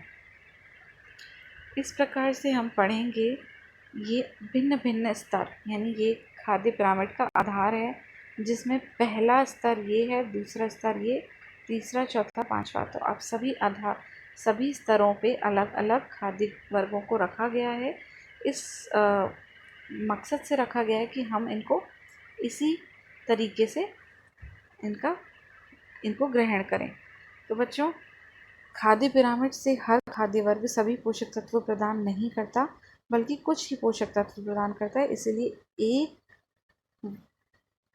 वर्ग के खाद्य पदार्थ अन्य वर्ग के खाद्य पदार्थों की जगह प्रयुक्त नहीं किए जा सकते। कोई भी एक वर्ग दूसरे से अधिक महत्वपूर्ण नहीं है। अच्छे स्वास्थ्य के लिए हमें इन सारे ही वर्गों की आवश्यकता है, यानी इन सारे खाद्य वर्गों को हमें अपने भोजन में सम्मिलित करना चाहिए। अगला हम पढ़ेंगे बच्चों, शाकाहारी आहार क्या होता है। शाकाहारी आहार, जैसा कि आप जानते हैं, हम कहते हैं वेजिटेरियन है, नॉन वेजिटेरियन है। तो इससे मतलब है, वेजिटेरियन से मतलब है शाकाहारी आहार, ऐसा आहार जो केवल वनस्पति जन्य खाद्य पदार्थों जैसे कि खाद्यान्नों, सब्जियों, फल, बीजों, इनसे तैयार किया जाता है, शाकाहारी आहार कहलाता है। यानी इसमें मांस, मछली, अंडा, दूध से बनी हुई वस्तुएं कुछ भी शामिल नहीं होते हैं। जबकि कुछ शाकाहारी आहारों में अंडा और दूध से बनी हुई वस्तुएं शामिल की जाती हैं। तो अगर हम पढ़ें, आपने सुना होगा वीगन डाइट। वीगन डाइट क्या होती है? वीगन डाइट में हम पशु से जितने भी हमें खाद्य पदार्थ प्राप्त होते हैं हम उन्हें बिल्कुल भी नहीं खाते। यानी वीगन डाइट का मतलब है इवन दूध भी हमें एनिमल से मिलता है। आप देखो तो गाय से हम दूध निकालते हैं तो इसमें दूध भी नहीं पीते हैं। ये एक प्योर तरीके से वीगन डाइट होती है। जबकि वेजिटेरियन डाइट जो हमने ऊपर पढ़ा, शाकाहारी आहार, इसमें हम कुछ शाकाहारी जो है आहारों में दूध और अंडा आता है। यानी अगर आप कहें कि आप मीट, मछली, मांस का सेवन नहीं करते हैं लेकिन अंडे और दूध का सेवन करते हैं तो आप खुद को शाकाहारी कहते हैं, ना कि मांसाहारी। तो बच्चों, इस प्रकार का जो शाकाहारी आहार होता है उसमें विभिन्न प्रकार के खाद्यान्न, दाल, सब्ज़ी, फल एवं तिलहन का सही चुनाव इस प्रकार से करना चाहिए कि वो एक संतुलित आहार बन जाए। और संतुलित आहार जो है वो पिरामिड का यूज़ करके, यानी उसको एक मार्गदर्शक के रूप में रख के हम बना सकते हैं। अगर हम शाकाहारी लोग जो गाय का दूध नहीं पीते हैं, उनको आजकल हमारे आप देख सकते हो बाज़ार में सोयाबीन का दूध उपलब्ध होता है, तो वो सोयाबीन का दूध मिल सकता है। और इवन पनीर का भी ऑप्शन मिलता है आपको, सोयाबीन से बना हुआ पनीर मिलता है। मूंगफली, दालें, सोयाबीन, राजमा जो है ये बहुत ही अच्छा प्रोटीन का स्रोत है। तो अगर प्रोटीन की मात्रा को हमें पूरा करना है तो हम सोयाबीन, मूंगफली ऐसे कुछ जो है दालों का उपयोग कर सकते हैं। उसके अलावा दूध और दूध से बने हुए पदार्थों का उपयोग कर सकते हैं प्रोटीन की मात्रा को पूरा करने के लिए। खमीरीकरण द्वारा खाद्य पदार्थों का हम पौष्टिक मान बना सकते हैं, जैसे डोसा, इडली वगैरह हैं। दालों को अंकुरित करके हम उनका पोषक मान बढ़ा सकते हैं। तो ऐसा नहीं है कि केवल मांसाहारी भोजन में ही अच्छा प्रोटीन है, हम शाकाहारी भोजन में भी कई तरीके से पोषण का मान बढ़ा सकते हैं। एक समय के आहार में किसी एक पौष्टिक तत्व को प्रमुखता नहीं दी जानी चाहिए। यानी हमें ऐसा नहीं है कि हम सुबह सिर्फ अगर नाश्ते में पराठा खा रहे हैं तो सिर्फ पूरा दिन भर पराठा ही खाते रहें। हमें एक संतुलित आहार करना है, यानी पराठा अगर हम खा रहे हैं तो उसके साथ हमें दाल या कोई भी अन्य प्रोटीन का स्रोत रखना है, दूध रखना है, और सारी इस तरीके का हमें एक संतुलित आहार बनाना है जो जिसमें सारे खाद्य वर्ग सम्मिलित हों। तो बच्चों, एक बार हमने अभी इस जो भी पढ़ा है हम उसे फटाफट से एक बार रिवाइज कर लेते हैं आगे बढ़ने से पहले। तो बच्चों, हमने इस चैप्टर में अभी सबसे पहले पढ़ा भोजन क्या है, पोषण क्या है, स्वस्थता क्या है, स्वास्थ्य क्या है। उसके अलावा हमने पढ़ा क्या क्या खाद्य के वर्ग होते हैं, यानी किस प्रकार से खाद्य वर्गों को खाद्य पदार्थों को अभिन्न अलग अलग वर्गों में रखा जाता है। उसके अलावा हमने पढ़ी कि आरडीए क्या होता है, रिकमेंडेड डाइटरी अलाउंसेस, यानी जो आहार संबंधी निर्धारित आहार संबंधी जो मात्रा होती है वो हमने पढ़ा, क्या होती है ये हमने पढ़ा। उसके अलावा हमने पढ़ा कि कौन कौन से पोषक तत्व हैं, दो वृहद पोषक तत्व, सूक्ष्म पोषक तत्व, खाद्य पिरामिड हमने पढ़ा, और शाकाहारी आहार क्या होता है हमने इतना पढ़ा है।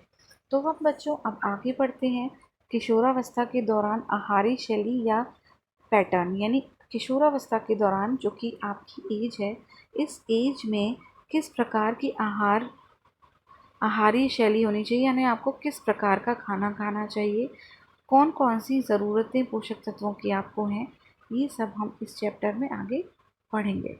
जैसा हम जानते हैं बहुत तीव्र गति से इस दौरान शारीरिक और मानसिक परिवर्तन होते हैं, और क्योंकि सारे शारीरिक परिवर्तन होते हैं तो हमारी इस टाइम पे ऊर्जा की मांग में भी वृद्धि हो जाती है, और संतुलित भोजन करना बहुत ज़्यादा ज़रूरी होता है। अगर संतुलित भोजन या अच्छे पोषक तत्वों का ग्रहण हम नहीं खाएंगे तो हमें कई प्रकार की बीमारियां हो सकती हैं, जैसे मोटापा, मधुमेह इत्यादि। तो ये सारे बातों का हमें ध्यान रखना चाहिए। हम जानते हैं कि इस दौरान हम कई प्रकार की चेंज देखते हैं, जैसे आप देखो आलस्यपूर्ण जीवन शैली, जहाँ तक संभव हो अधिक समय तक बैठे रहने वाली आलस्यपूर्ण जीवन शैली की अपेक्षा हम जानते हैं क्रियाशील यानी एक्टिव रहना ज़्यादा ज़रूरी है, तो हमें एक्टिव रहने का प्रयास करना चाहिए। आहार द्वारा हमें कैलोरीज़ जो होती हैं ऊर्जा का कम सेवन करना चाहिए, वरना हम मोटापे का शिकार हो सकते हैं। टीवी देखते समय नहीं खाना चाहिए, और इसके अलावा हमें काफ़ी दिन भर इस प्रकार से एक्टिव रहना चाहिए कि हम अपना जो भोजन करते हैं वो उसकी ऊर्जा को हम यूज़ कर सकें, अथवा वो शरीर में भंडारण होता रहेगा उसका और हम मोटे हो जाएंगे। दूसरा है खान पान संबंधी स्वस्थ आदतें। हमने देखा हो सुबह से ही, बचपन से ही अगर खाद्य संबंधी आदतें अच्छी विकसित होती हैं तो उनका आगे जाकर किशोरावस्था में अच्छा असर पड़ता है। तो यानी संतुलित भोजन का महत्व जो है वो हमें बच्चों को समझाना चाहिए, हमें खुद भी समझना चाहिए, और इन्हीं सभी आवश्यकताओं को ध्यान में रख के हमें भोजन करना चाहिए। ऐसा नहीं है कि हमें किसी एक ही आधार को अधिक महत्व देना चाहिए। जैसे अगर आपको पराठा पसंद है तो आप पराठा ही खाए जा रहे हो, ऐसा नहीं है। हमें दाल सब्ज़ी हर वर्ग से एक एक खाद्य पदार्थ खाना चाहिए और अच्छी तरीके से खाना चाहिए। भोजन को वेस्ट नहीं करना चाहिए, छोड़ना नहीं चाहिए और पूरी इस बात का ध्यान रखना चाहिए कि हम जंक फूड यानी फ़ास्ट फूड जो बाहर मिलते हैं जैसे पिज़्ज़ा, बर्गर, जो बाहर चाट वगैरह मिलती है वो हम कम खाएं और घर के भोजन का सेवन ज़्यादा करें। उसके अलावा स्नैक्स, देखो हम जानते हैं कि हम कई बार आपने देखा होगा बच्चे दिन भर चिप्स, कुरकुरे, बाहर से क्या खाद्य पदार्थ खाते हैं, समोसे, पकौड़े वगैरह, चिप्स वगैरह। तो हमें इन सब चीज़ों को प्राथमिकता नहीं देनी चाहिए क्योंकि इसमें बहुत ज़्यादा फैट होता है, उच्च वसा होती है और कैलोरी यानी एनर्जी होती है जो कि हमारे शरीर के लिए ज़्यादा अच्छी नहीं होती है। तो इसका सेवन हमें दिन में केवल या 1 या 2 बार ही करना चाहिए और वो भी जो कम ऊर्जा वाले खाद्य पदार्थ होते हैं, हमें ऐसे स्नैक्स खाने चाहिए।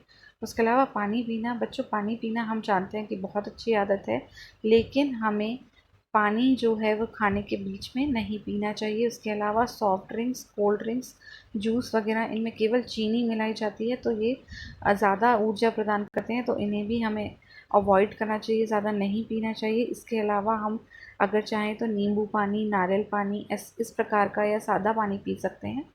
पानी पीना बहुत अच्छा होता है। खाने से आधा घंटा पहले हमें पर्याप्त मात्रा में पानी पीना चाहिए, इससे हमारा पेट भरा रहेगा और हम ज़रूरत से ज़्यादा भोजन नहीं करेंगे।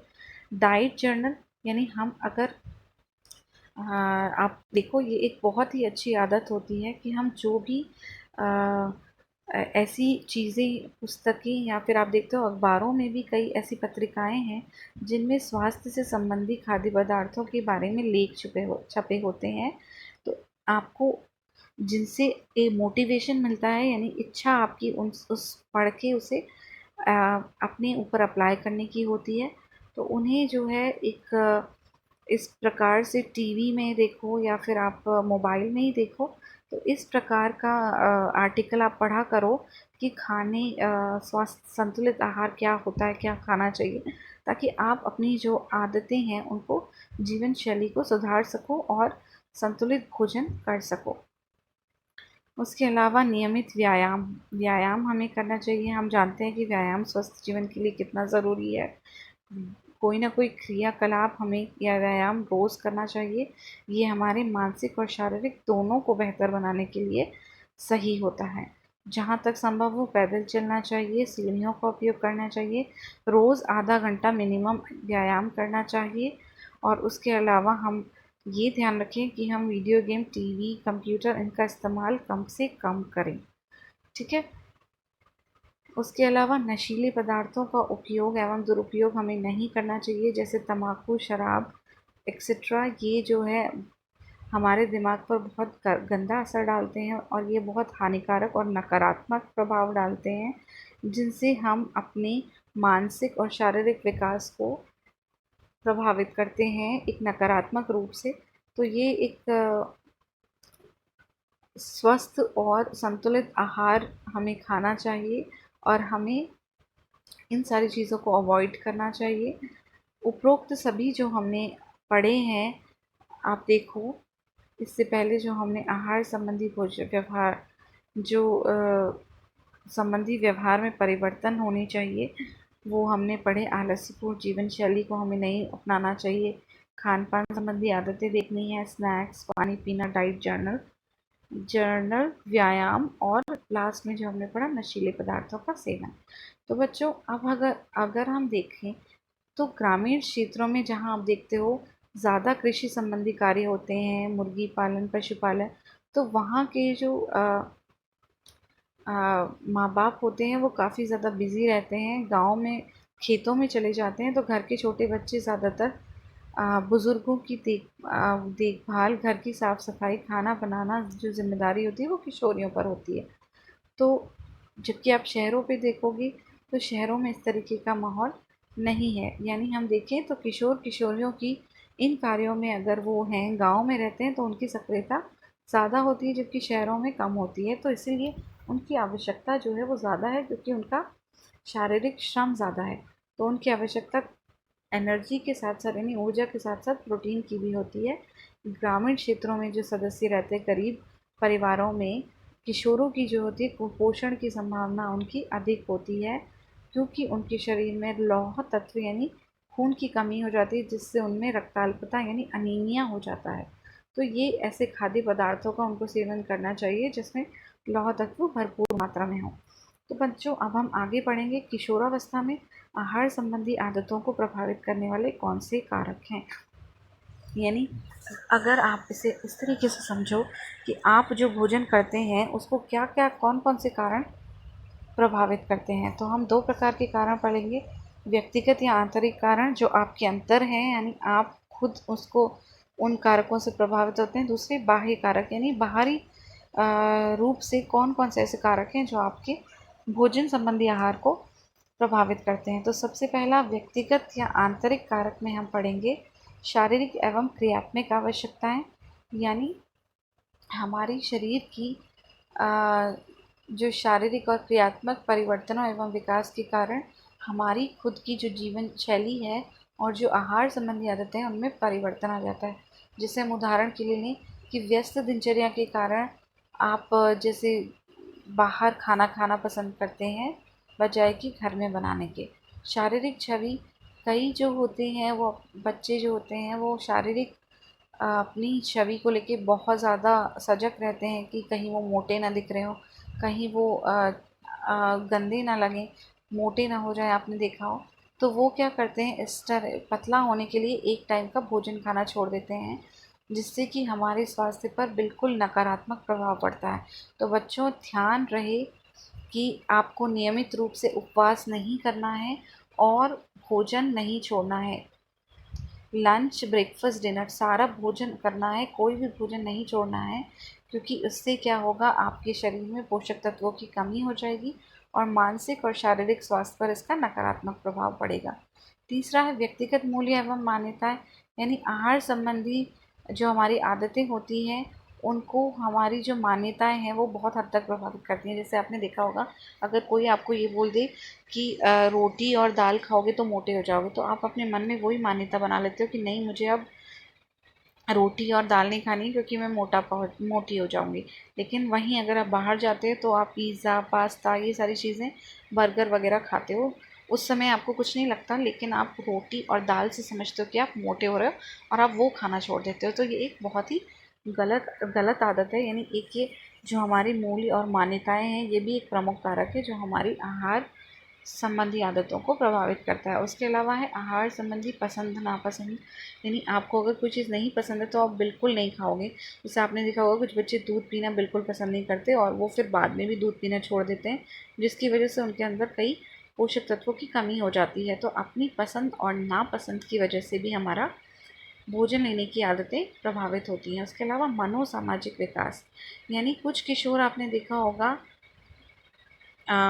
भोजन का त्याग कर देते हैं और कुछ जो होते हैं वो ज़्यादा खाने लगते हैं। तो इससे क्या होता है कि उनको उनके जो शारीरिक बदलाव आते हैं, तो वो अ, जैसे अगर वो ये सब खाने से मोटे हो जाते हैं या पतले होते हैं तो वो एक तनाव का महसूस करते हैं, तनाव सा।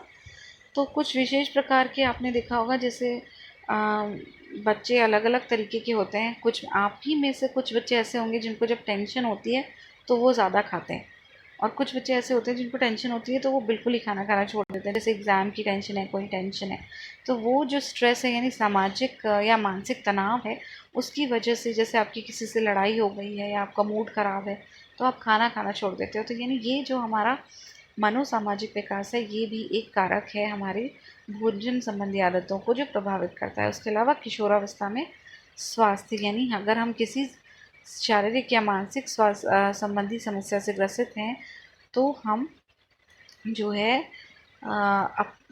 भोजन संबंधी अपनी आदतों को, उस पर असर उसका बहुत ज़्यादा होता है।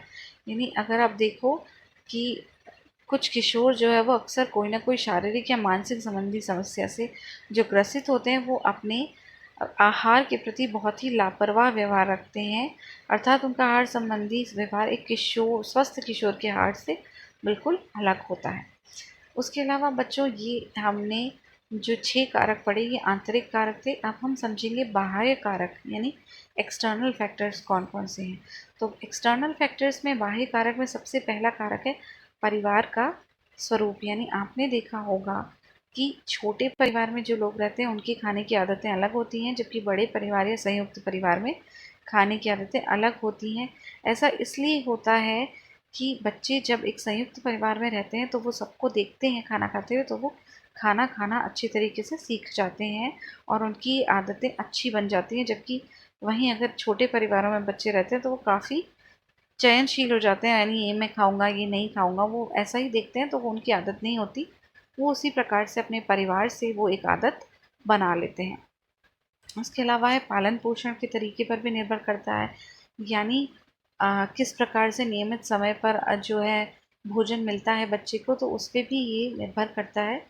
जिन परिवारों में भोजन नियमित समय पर नहीं किया जाता तो किशोर उस भोजन के लिए लापरवाह हो जाते हैं।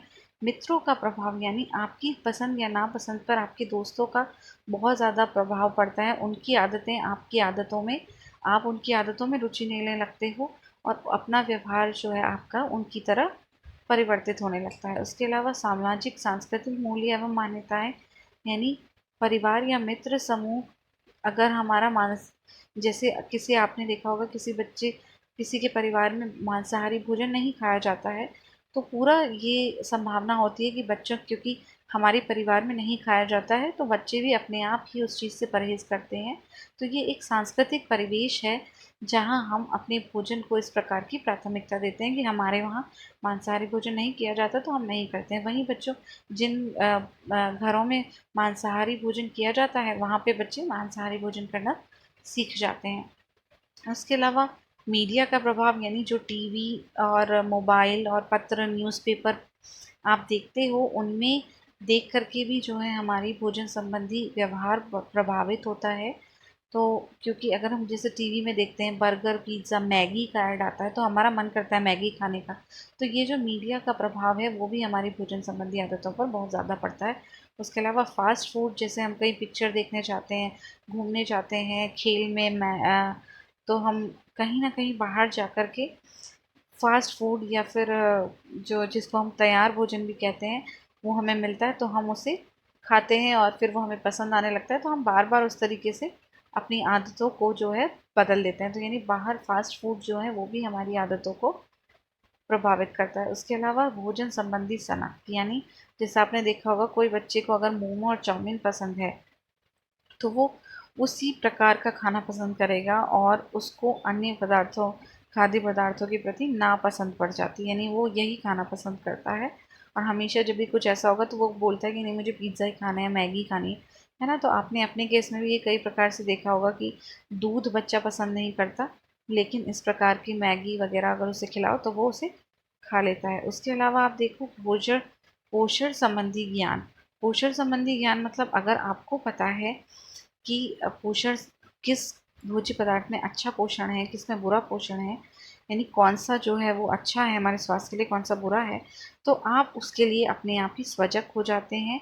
क्योंकि इसीलिए हम बच्चों को छोटी कक्षा से ही पोषण ज्ञान देना शुरू करते हैं, ताकि वो आगे जाकर अपने इन पोषण संबंधी ज्ञान के साथ अच्छी आदतों को विकसित कर सकें।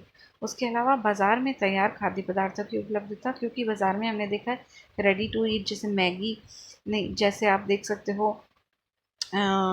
काफ़ी सारे खाद्य पदार्थ बने बनाए आते हैं, वो हो गया। उसके अलावा होम डिलीवरी का माध्यम है, बाज़ार में खाद्य पदार्थ हैं, आपको केवल ऑर्डर करना है और वो आपके घर में आ जाता है। तो इस प्रकार का जो खाद्य पदार्थों की उपलब्धता है बाज़ार में, ये भी आदतों को किशोरावस्था के दौरान प्रभावित करती है। तो बच्चों इसके बाद हम अगला पढ़ेंगे कि किशोरावस्था में अभी आपने पढ़ा कि कौन-कौन सी आदतें हैं, कौन-कौन से कारक हैं जो खाद्य भोजन संबंधी जो आदतें हैं आपकी उनको प्रभावित करता है। अब हम पढ़ेंगे कि कौन-कौन से ऐसे रोग हैं भोजन संबंधी जो इस अवस्था में यानी किशोरावस्था में होते हैं। तो बच्चों अगर आप देखो कि ये एक ऐसी अवस्था है जहाँ पे अपने आदर्श के लिए किशोर बहुत ज़्यादा सजग होता है, यानी वो चाहता है कि वो ऐसा दिखे। तो ज़रा सा भी अगर वो उससे मोटा दिखता है या पतला दिखता है या अलग दिखता है, तो वो उस चीज़ के लिए बहुत ज़्यादा तनाव युक्त हो जाता है, यानी वो बहुत ज़्यादा टेंशन, स्ट्रेस उस चीज़ के लिए लेने लग जाता है, और जिसकी वजह से वो क्या करता है, काफ़ी हद तक अपनी भोजन संबंधी समस्याओं पर ध्यान नहीं देता, खाना खाना छोड़ देता है, तो वो उससे उसमें भोजन संबंधी विकार उत्पन्न हो सकते हैं। तो हम इससे आगे पढ़ते हैं कि क्या-क्या ये विकार होते हैं। तो इनमें सबसे पहला है एनोरेक्सिया नर्वोसा। तो बच्चों, अगर आप देखो, एनोरेक्सिया नर्वोसा एक भोजन और खाद्य संबंधी बीमारी है।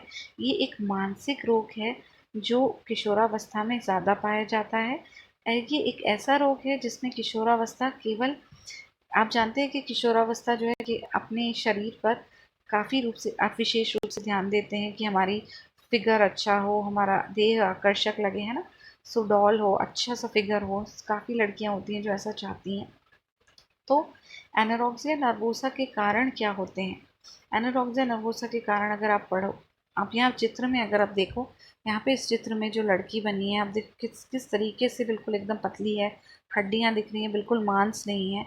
ये इसी कारण है कि भोजन सिर्फ इस सोच में कि मैं मोटी लग रही हूँ, मुझे पतला होना है, वो भोजन करना जो किशोर छोड़ देते हैं, उनकी अवस्था कुछ इसी तरीके की हो जाती है। तो इसके कारण आप देख सकते हो, इसके कारण होते हैं 3: जैविक कारण, मानसिक कारण और परिवार का प्रभाव।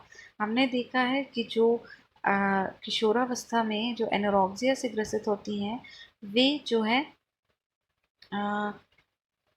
किशोर किशोरियाँ परिवारों में